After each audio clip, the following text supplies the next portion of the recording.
তখন বলছে গুরুজির কাছে আজকে আমি সকালে বেরিয়েছিলাম, কিন্তু রাস্তাতে গাড়ি ঘোড়ার জন্য অসুবিধার জন্য আমি পৌঁছাতে দেরি করি। গুরুজি বলছেন তুই যখন বাড়ি থেকে বেরিয়েছিস তখনই আমি জানি, তুই যখন বাড়ি থেকে বেরিয়েছিস তখনই আমি জানি। তো গন্ধ আমার তো গন্ধটাই শ্রেয় মহাপুরুষের কাছে, গন্ধের ধর্মাত্মাটাই প্রয়োজন। আমরা যা করি, আমরা যদি সেই সুচিন্তাটাকে রাখি, সেই গন্ধটাই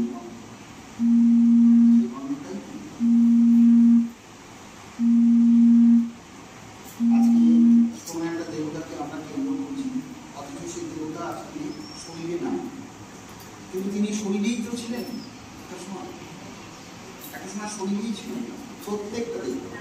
আজকে কৃষ্ণকে দেবতা করতে পেরেছিলেন, কিন্তু কৃষ্ণ দেবতায় কি না, কৃষ্ণ শরীর নিয়ে এসেছিলেন। কৃষ্ণ শরীরে ছিলেন কোন একটা সময় ছিলেন, যে সময়টা ছিলেন তার কীর্তি করা, সেগুলোকে আমরা সম্মান জানি, সেগুলোরই অর্চনা করি, সেগুলোরই প্রার্থনা করি, সেগুলোই স্তুতি করি, সেগুলোই গান করি, তাকে কেন্দ্র করি। এটাই তার মন্ত্র। তিনি একদিন শরীরে ছিলেন, তাকে আজকে আমরা পূজার বেদিতে বসিয়ে অর্চনা করছি, কিন্তু শরীরেই ছিলেন, শিবও শরীরে ছিলেন, শিবও এসেছিলেন মাতৃজন্ম। কাজেই এইরকম আমাদেরকে শিখতে হবে যে আমরা সবাই সেই অঙ্গের আমাদের অজনী সম্ভব হয়, হ্যাঁ অজনী সম্ভব অজনী সম্ভব বললেও অজনী সম্ভব বিষয়টা কিন্তু এইরকম নয় আমি মাতৃজগতে আসি। অজনী সম্ভব মানে জনি জন্য, কথাটা কি বলা হচ্ছে? জনি জন্য পিতার সম্পর্ক নিয়ে যে জনিজ সন্তান হয়, এনারা সেইভাবে আসে।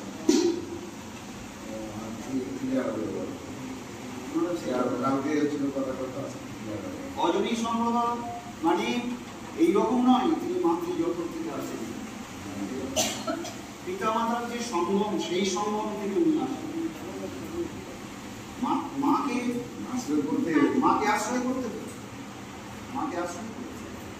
কিন্তু কেউ এসে বলছে না সূর্যপুত্র কর্ণ, বলছে কর্ণ কান দিয়ে জন্ম,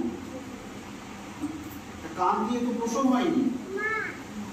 আমরা জন্মটা কখন ভাবি ভূমিষ্ঠটাতে জন্ম, কিন্তু জন্ম এটা নয়। মহাপুরুষদের যখন জন্ম ধরতে হবে তখন ওইটা জন্ম নয়।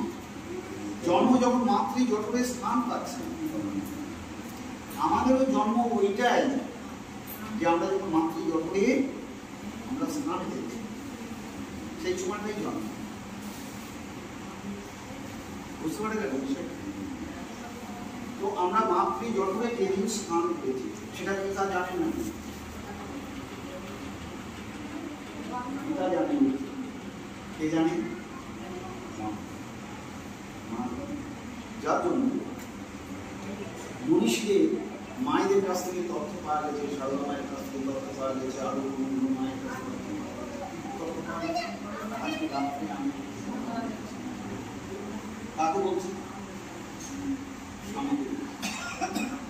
যেন হঠাৎ আজকে এরকম একটা শিব এসেছে, আমি তাকে দেখছি, দেখতে দেখে আমি অচেতন। তার মানে সেদিন গর্ব সংসার করে ওই অবস্থা তিনি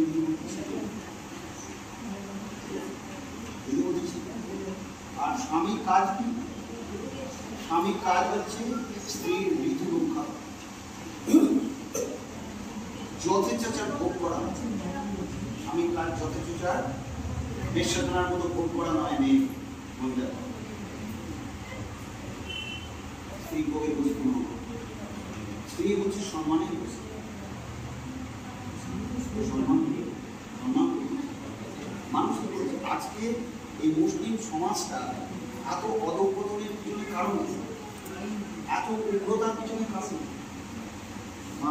এত স্বৈরাচারিতার পিছনে কারণ মাতৃশক্তিকে কখনোই এটা মানবে না। এখন সন্তান উৎপাদনের কারখানা। ঠিক আছে, তার মানে শুধু কি হয়েছে না, স্ত্রীকে ওইভাবে ভোগের সম্মুখীন। কিন্তু ভারতীয় এরা বলে কি, কখনো তাকে দেখে ভালো লেগেছে, মানে কি দেবীর থেকেও ভালো লেগেছে, একটা চেহারা দিয়ে আসক্ত হয়েছে, ওইভাবে তার গর্বে কোনো সংখ্যা নেই। সবসময় সঙ্গম থেকে আসেনি। ব্যাসকে আমরা পূজা করছি, ব্যাস হচ্ছে বেশ স্বপ্ন। পিতা বিহিন্দার জন্ম কি বলবে, বিভিন্ন ঋষিকুল তাদের জন্মসূত্র দেখলে তোমাদের কি হবে, যদি জ্ঞান তো এটাকে জ্ঞানের সঙ্গে না নেওয়া হয় তাহলে ঘৃণা জন্ম, অশ্রদ্ধা জন্ম না, অশ্রদ্ধা জন্ম। কিন্তু শ্রদ্ধার পাত্রকে অশ্রদ্ধা করা মানে আমাদেরই তো পতন, আমাদের পতন, আমাদের অধঃপতন, আমাদের ওইভাবে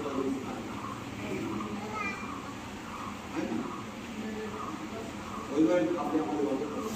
আপনার কখনই ওই জন্য বলছি, জন্ম হোক যথাযথ, কর্ম হোক, কর্ম কি প্রাধান্য, কর্মই শ্রেষ্ঠ।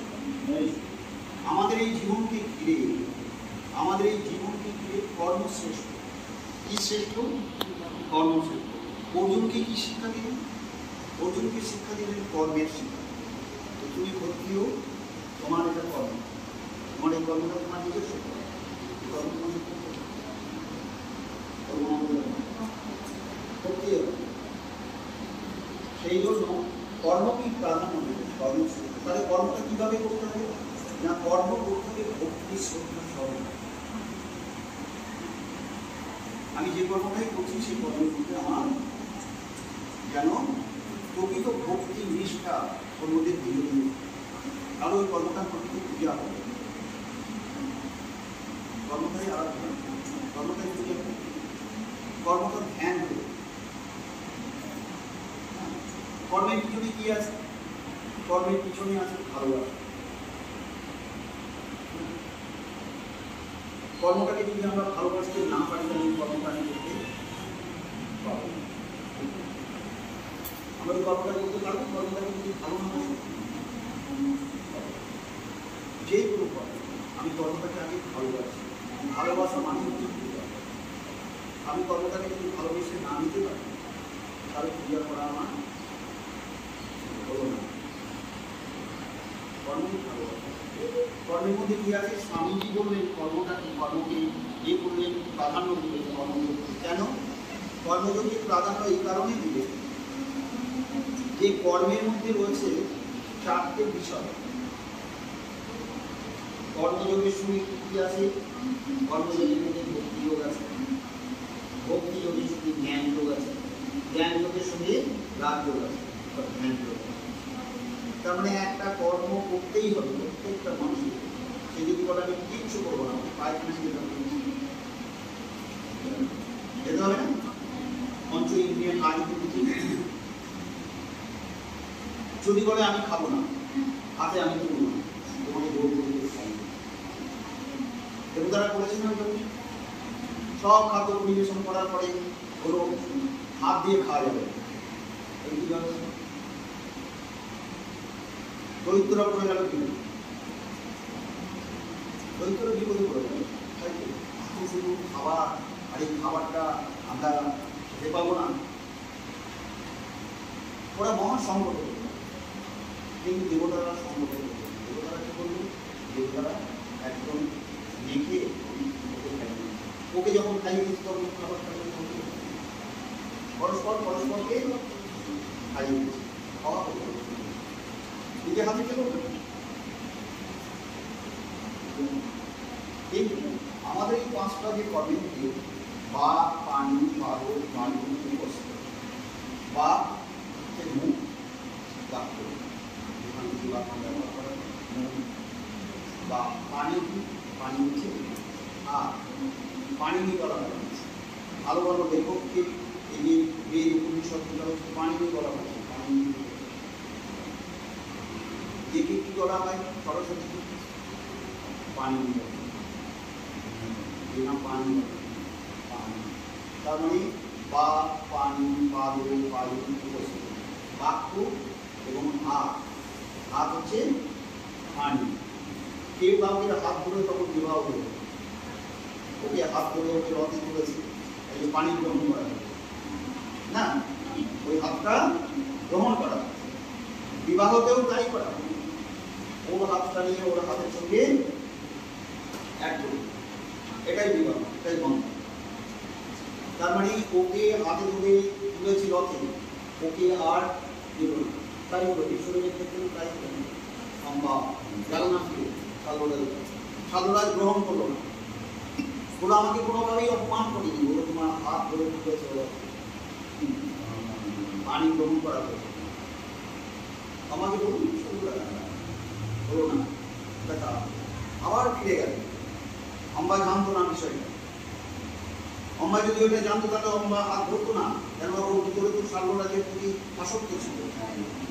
তাহলে বিষয়কে জোর করে তাকে রথে নিয়ে গেলেও ও হয়তো হাত ধরে উঠত না। ওই জ্ঞানটা যদি তার থাকতো, আমার যদি সেই জ্ঞান থাকতো তখন ওই সময়, তাহলে তুমি হাত ধরে উঠত। এখনো পর্যন্ত আদিবাসীদের মধ্যে আছে ওই সূত্র। কেউ কাউকে যদি হাত ধরে নেয় না, তাহলে ওকে কে করতে হাত ধরলেই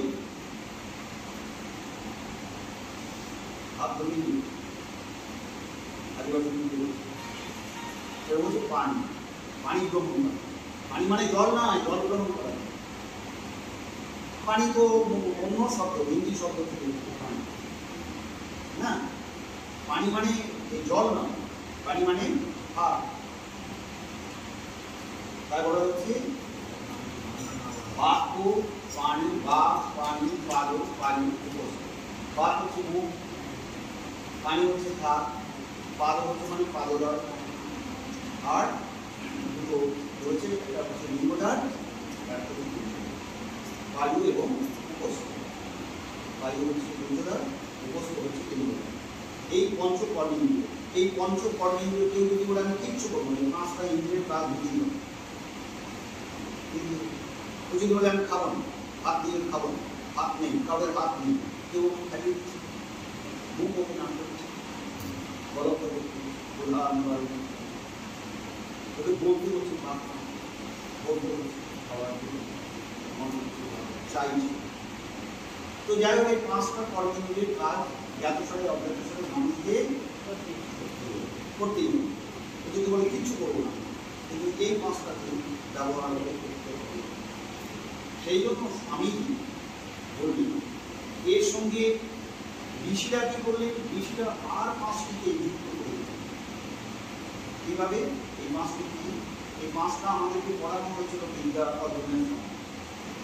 চক্ষু, কর্ণ, নাসিকা, জিহ্বা, ত্বক, এই পাঁচটি জ্ঞানেন্দ্রিয় বলা হয়। এই জ্ঞানেন্দ্রিয়ের ভিতরে কি আছে? জ্ঞানেন্দ্রিয়ের পিছনে রয়েছে পাঁচটা তন্মাত্রা। অল্প খালি ভোগলেই হবে না, বোধ করতে হবে, ধারণা নেই। এই পাঁচটি জ্ঞানেন্দ্রিয়ের পিছনে কি রয়েছে? পাঁচটি তন্মাত্রা। কি আছে এর মধ্যে? এই তন্মাত্রা কি, কাকে বলা হচ্ছে? এই তন্মাত্রা হচ্ছে রূপ, রস, গন্ধ, শব্দ, স্পর্শ। পাঁচটা তন্মাত্রা। তো পাঁচটা তন্মাত্রার ক্ষেত্র কি না? চোখ হচ্ছে একটা দর্শন তন্মাত্রা, কাজ করছে চোখের পিছনে। এগুলো সূক্ষ্মে কাজ করছে। কোথা থেকে আসছে না? মস্তিষ্ক থেকে। মস্তিষ্কে কে বসে আছে? পরমেশ্বর বসে আছে। কে ওই রস ঢোকাচ্ছেন? তিনি এই রস ঢোকাচ্ছেন না, বোধ করার জন্য। এই জ্ঞান ধীরে ধীরে জীবনকে লক্ষ্য করছে মানুষ, মা তাকে বলছে তাই এভাবে শিখে যাচ্ছে। কিন্তু মস্তিষ্ক থেকেই আসছে, সারা দিচ্ছে মস্তিষ্ক, ভালো এবং একটা ছেলে যদি ঘুমানো হয় না, শুনবেই না মায়ের কথা। এর আগে এমন একটা জায়গায় ও ছিল, ওর ওই ধারণাটা শুনবে কেটে দিয়ে পুরো করে ফেলে দেবে। রাজি নেই, শিশুতে জানা যায়, লক্ষ্য করা হয়। যাই হোক, এই পঞ্চ জ্ঞানেন্দ্রিয়ের কাজ করছে 5টা তন্মাত্রা। কি কি? রূপ, রস, গন্ধ, শব্দ, স্পর্শ। রূপ কাজ করছে চোখের পিছনে, আমাদের রসের পিছনে কাজ করছে, জিহ্বার পিছনে কে কাজ করছে? এই যে চক্ষু, কর্ণ, নাসিকা, জিহ্বা। তো রসের পিছনে কে কাজ করছে? না জিহ্বা। জিহ্বার পিছনে কে কাজ করছে? রসে কাজ করছে। আজকে যদি একটুখানি এই জিভটা ঘা হয়ে যায়, ব্যথা হয়ে যায়, কোনো খাবারের স্বাদ ভালো, একটু দিলেই কেবল তীব্র ঝাল মিলিয়ে করে উঠবে, আর বাকি কিছু পাবে কোনো স্বাদ পাবে। তাহলে দেখা যাচ্ছে এই জিহ্বার পিছনে রয়েছে রস। এই রসগুলো স্ফলিত হচ্ছে বলে আমরা ওইটার স্বাদ নিচ্ছি। তিতো, রস, মিষ্ট, তিক্ত, ঝাল, সবগুলো ওই রস থেকে আসছে। ঝাল লাগছে কেন দিকে? ঝালটা কেন লাগছে? ঝালের রস আসলো কি? ঝালের রস আসলো লোভ আর ক্রোধকে যুক্ত করেছে।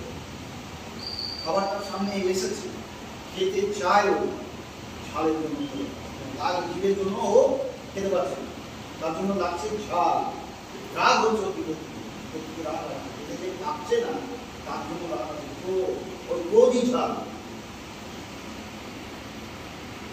এই কারণে যদি রাগ আর কি বলা হয়, গায়ে খুব ঝাল লেগেছে না, এমন কথা, তাহলে গায়ে লেগে যাবে, তার মানে খুব ঝাল বলা হয় না।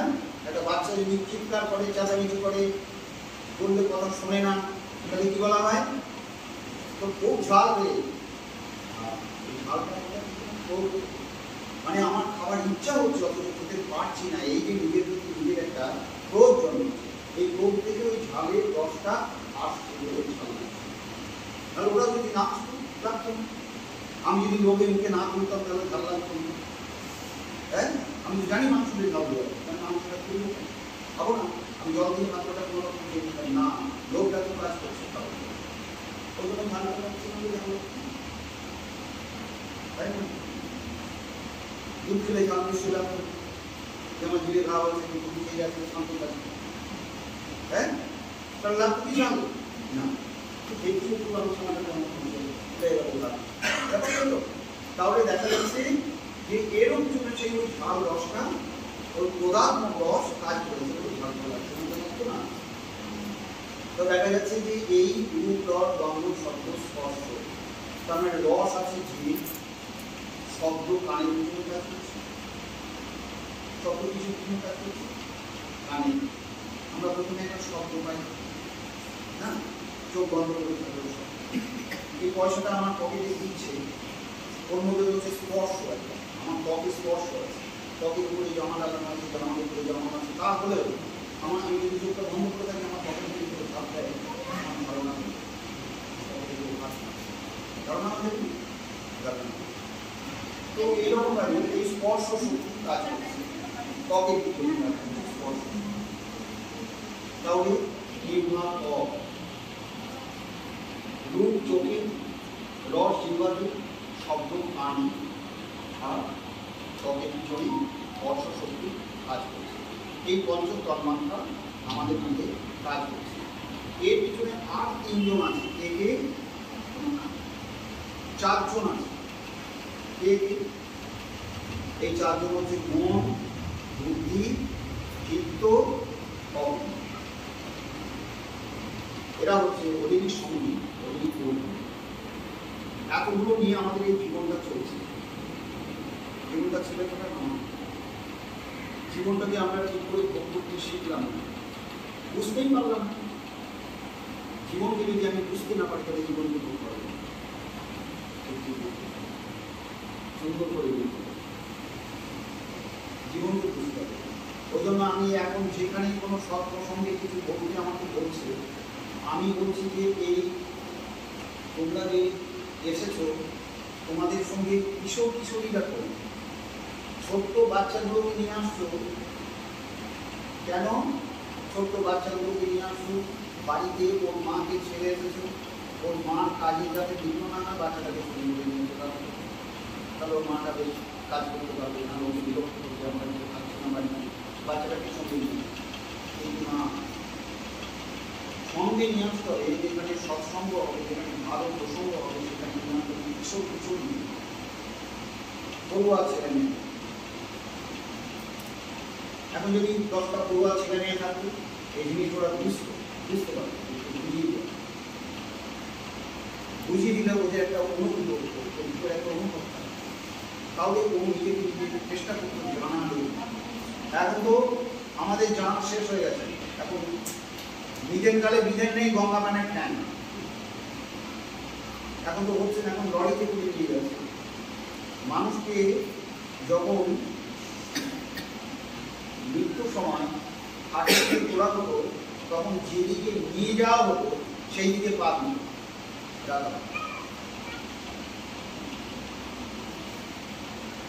আমরা এখন যদি এখানে শুই, আমরা এইদিকে মাথা করে শুই, এদিকে পা করে শোবো না, শোবো তারপরে দিকে পা করে শোবো, আমরা এই দিকটা মাথা দেবো, পাটা দেবো বিপরীত।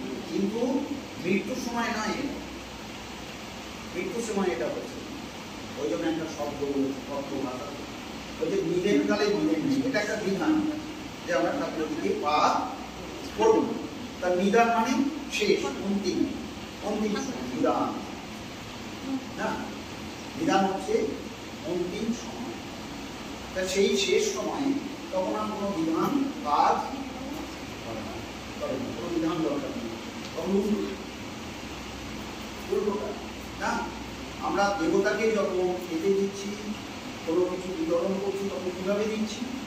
এভাবে আহুতি দিচ্ছি, এভাবে প্রসাদী দিচ্ছি, এভাবে না। দেবতারা কিভাবে খান? দেবতারা এই আমলটাকে বাদ দিয়ে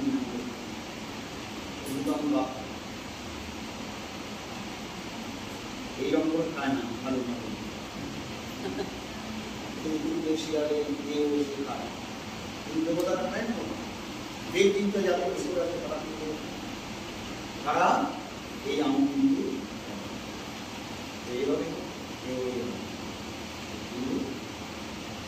বুঝিয়ে গেল। বাচ্চা ছেলে বাচ্চা তারপরে যত বড় হয় এই এরকম খাচ্ছিস কেন, এরকম করে খাওয়া বাচ্চারা বাচ্চারা কি খায়? দেবতা শিশুরা দেব চিন্তা তাদের মধ্যে শিশুরা। তাই একজন কবি বলেছে আমাদের বয়স কত? আমাদের বয়স 5 বছর। 5 বছর আমাদের আয়ু, বাকিটা অন্যের কাছ থেকে ধার নেই। কার কাছ থেকে ধার নেওয়া হয়েছে? একজন কবি বলছে কার কাছ থেকে ধার নেওয়া হয়েছে? বলছে ধার নেওয়া হয়েছে কুকুরের কাছ থেকে। কুকুর দিয়েছে, তার ধার নয়, দয়া করেছে। কুকুর মানুষের প্রতি দয়া হলো। কেন দয়া করবো? মান আমার প্রভু, ওর কাছে ওর দুটো বিধান খেতে পাবো, সেই জন্য আমি তো বেশি দিন এই আকাশ খেয়ে কতদিন খাবো। আমার আপনি আয়ু, এতটা আয়ু আমি কি করবো? এই আয়ুটা তুমি কিছুটা দেওয়া হলো মানুষকে, 20 বছর দিয়ে দিল মানুষকে, কুকুর থেকে 20 বছর দিয়ে, বিড়াল দিয়ে দিল 20 বছর, বিড়াল 20 বছর দিয়ে, শকুন দিয়ে দিল 20 বছর। আমি এত আয়ু নিয়ে দিব, তার মানে প্রথম দিল কে না?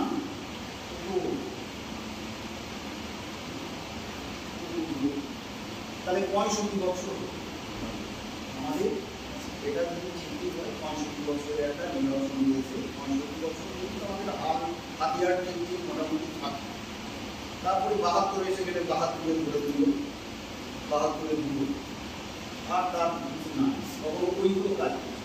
ওই যে কুকুরের স্বভাবটা তখন কাজ করছে 2 বছর ধরে। কি করে? তখন কেউ দিলে না, মাছটা ভালো ভালো মাছটা বাচ্চাদেরকে দিতে ওটাকে তখন দেয় না, খেয়ে আরো হাঁকবে, ওকে দিও না না, পায়খানা করতে কত দিও না, পুরোটাকে অ্যাভয়েড করো, বাচ্চাদের খাও, মায়ের বাচ্চাদের পুরোটাকে দেবে। তার মানে পুরো তখন পুকুরের মতো যেটুকু পাবে তাতেই ওকে শান্ত থাকতে হবে। বাকিটা বিড়ালের মতো কাকালের খাচ্ছে ওরা মাছটা, ওকে দেওয়া হলো না, একটু দৌড়ে যেতেও পারবে না, পুকুরে কাকাচ্ছে বিড়ালের, বিড়াল যেমন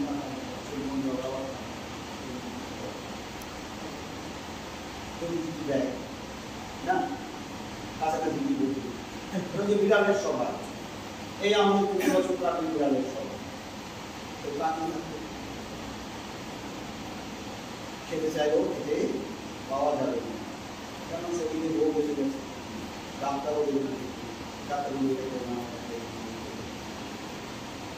সংসারে এরকম থাকতে যেমন বিড়ালের মধ্যে কাকিরা, কিন্তু আমাদের সর্বশক্তি না, ক্রোধটা আমাদের সর্বশক্তি, ক্রোধটা আমাদের সম্পূর্ণ যদি ক্রোধ হয়, এই ক্রোধটা কিন্তু বাইরে ওটা ছাড়তে ছিল নাহলে দুর্গতি হবে, এটা দুর্গতি, ক্রোধটাই হচ্ছে দুর্গতি। আমাদের মতিভ্রম কে ঘটায়? ক্রোধ, ক্রোধ হচ্ছে দুর্গতি, এই দুর্গতি বলে দুর্গতি। কেননা ওই তোমার সবাই সম্পদে ওরা জন্মেছে, ওরা মানুষ হচ্ছে, পরে মেয়ে আমার ঘরে এলো, সে বউ হয়ে এলো, তারপর মেয়ে দুটো সন্তান হয়ে গেল, এখন সন্তানগুলো ভালো মন্দ খাচ্ছে, আমি করে তাকিয়ে তাকিয়ে দেখছি, আমি কোনো কথা বলছি ও শুনছে না, এই ও ওইভাবে শুনবে না, বিজাল দেখালে, বিজাল দেখালে দুর্গতি হবে, ওই দুর্গতিটা যেন মানুষে বাড়বে, বার্ধক্যে শিশুদের সঙ্গে বন্ধুত্বপূর্ণ আচরণ, দাদু ভাইয়ের সঙ্গে বন্ধুত্বপূর্ণ আচরণ করছে, তাহলে ও খেতে গিয়েও দাদুর জন্য একটু নিয়ে দেবে, আরো দেবে না, দেবে না, ওকে ডাঁট দেখাতে গেলে হবে না, আমারই খাচ্ছিস আর আমার তুই এরকম, ও বই গাছে কাজ করলা, তোমার খাচ্ছে নাকি ও তো ওটাই খাচ্ছে, তোমারটা খাচ্ছে নাকি,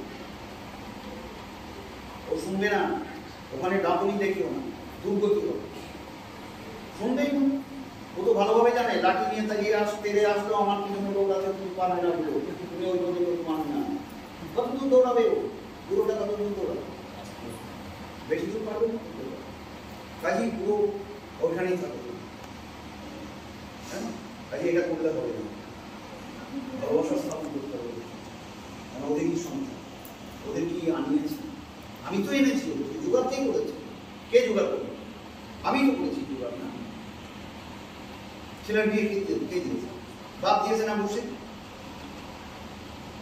বাপ দিয়েছে বিয়েটা, বাপ না দিলে দাবি দিয়েছে, তাদের খুঁজিয়ে নিয়েছে, সংসার তাদের সেটামি করতে চলবে না, শুনবে না তোমার কথা, তোমার ডাক্তারি চলবে না, কদিন চলবে, তাহলে দেখা যাচ্ছে এই রোগ থেকে আমরা যেন সংযত থাকি, আমাদের যেন এই চিন্তাগুলো থাকবে, এই চিন্তাগুলো ঠিক থাকলে তাহলে আমার সেই চিন্তা ভালো করে, আমি এসব করেছি বলে আমি যদি মনে করি আমার কথা কেন চলবে না, আমার কথা কেন শুনবে না, করি তাহলে আমার দুর্দশা হবে,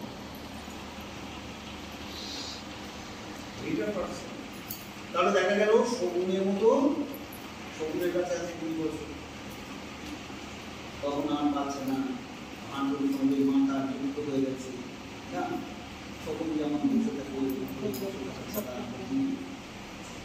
তখন শকুনের মতো অবস্থা, তাই কবিতা এই লক্ষ্য করে রসিকতা করেছে, এত সুন্দর করে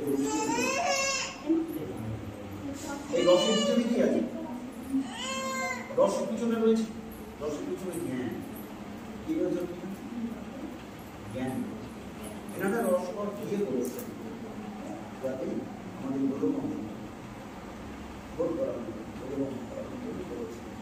তাহলে এই পঞ্চকর্মাত্রা আর হচ্ছে মন বুদ্ধি চিত্ত অহং, এই চারটি কাজ করছে। এইভাবে আমাদের মধ্যে কাজ করে চলেছে।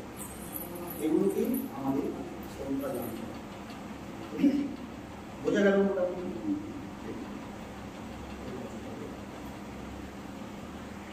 এবার তোমাদের যদি কাউকে কিছু বলার থাকে, জিজ্ঞাসা করার থাকলে জিজ্ঞাসা করতে পারো, না হলে কিন্তু মানদণ্ড করতে পারো না।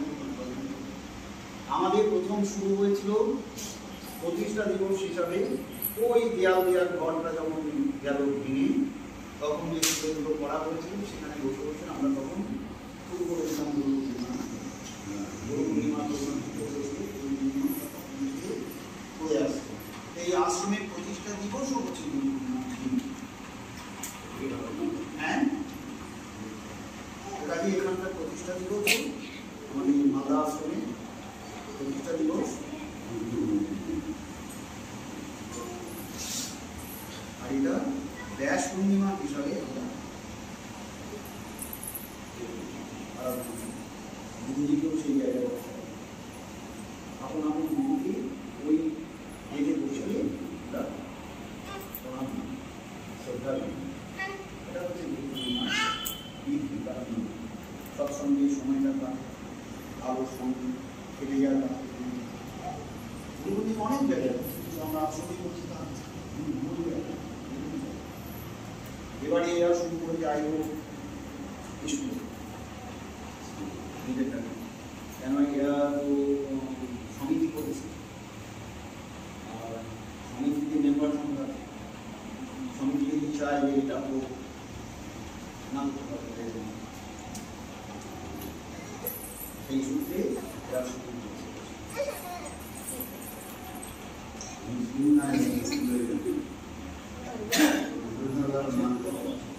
মুসলমানেরাও আগামী গুরু পূর্ণিমা করবে, এটা মাথায় রাখবে।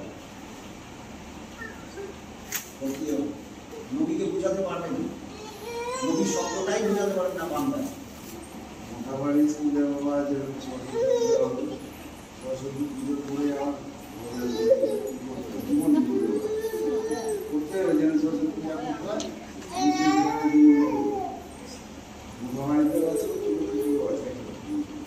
জীবনই আর সরস্বতী পূজা করবো জীবনই পার করবে আর করবে। সেদিন আসছে, চিরদিন একভাবে চলবে, চিরদিন কাল সমান। এই করছে গানটা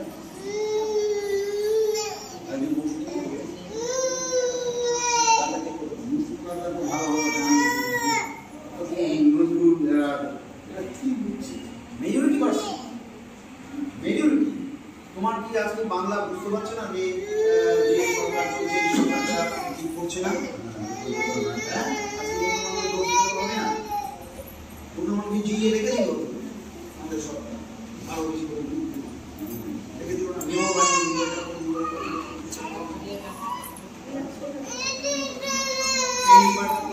এইবার যোগী করলো উল্টোটা। যোগী কুম্ভ মেলা একদম কোনো ব্যবসায়ীদের পর্যন্ত মুসলমান ব্যবসায়ীকে রাখে, ওদের কি কাপড় দাহ হচ্ছে না? ওরা যেখানে সিঁদুর পাচ্ছে সেখানে ওই জ্বালাটা মেটাচ্ছে, ওই জ্বালায় জ্বলছে। তাহলে ভারতবর্ষে যদি আবার এরকম শাসন কায়েম হয়ে যায়, তাহলে ওদের তো জ্বালা ধরবেই গায়ে। ওই জ্বালাতে কি করবে? যেখানে যে সুযোগটা পাবে সেখানে সেটা করবে। আজকে বাংলাদেশ এত তাড়াতাড়ি এরকম হয়ে যাবে, বাংলাদেশের হিন্দুরা ছিল কিছু, হ্যাঁ, তখন লড়াই করি পালিয়ে আসলো কোথায়? ভারতে। কেন? ভারতের আইন বিচার সেই জন্য তো বাঙালগুলো উড় করে চলে এলো। আর এখানে যত কিছু কায়েম করছে নিজেরা, এখানকার স্থানীয় যে বাসিন্দা, সে বাসিন্দার উপরে এই দ্বন্দ্ব থেকেই গেছে। দ্বন্দ্ব থেকে গেছে না বাংলাদেশের সঙ্গে পূর্ববঙ্গেররাও, পূর্ববঙ্গ বাঙাল, ওটা বাংলা, বাংলা থেকে এসেছে আবার বাঙাল, ওদেরকেই ওখানে আবার বাঙাল বলছে, এদেরকে বাঙাল বলছে। গড়বঙ্গের সঙ্গে বিশাল দ্বন্দ্ব, কাপালি নমসূত্র এদের দ্বন্দ্ব এখন প্রথম থেকে। তাহলে মুসলমানদের তুমি বলছো, কপালিটা তো মুসলমান, মহাগোয়ান যদি আমাদের দেখাতে রিভিউকে দেখতে পারতো না ব্যাংকিং চলাচল হলো দেখুন বাংলাদেশের লোকগুলো দেখতে পাচ্ছে কোথাও আমাদের বাংলাদেশের লোকগুলোর পাত্তাই দিতাম না আমরা এখন আমার বর্ধমানে দেয় না পাত্তা আপনাকে বর্ধমানে বাঁকুড়ার থেকে জানাবো পাত্তা দেয় না কাউকে দেয় না। ওই চন্দন পানি চন্দন আছে বর্ধমান থেকে বুঝতে না তো কাজেই যেখানে মেজরিটি পার্সেন্ট হয়ে যাবে তখন এটা তো মেজরিটি পেয়ে যাচ্ছে যার জন্য তো টাইম আছে একটা সময় পাবে না এবারে তো ওইটাই করেছে আসলে বিশুদ্ধ পরিষদ বলো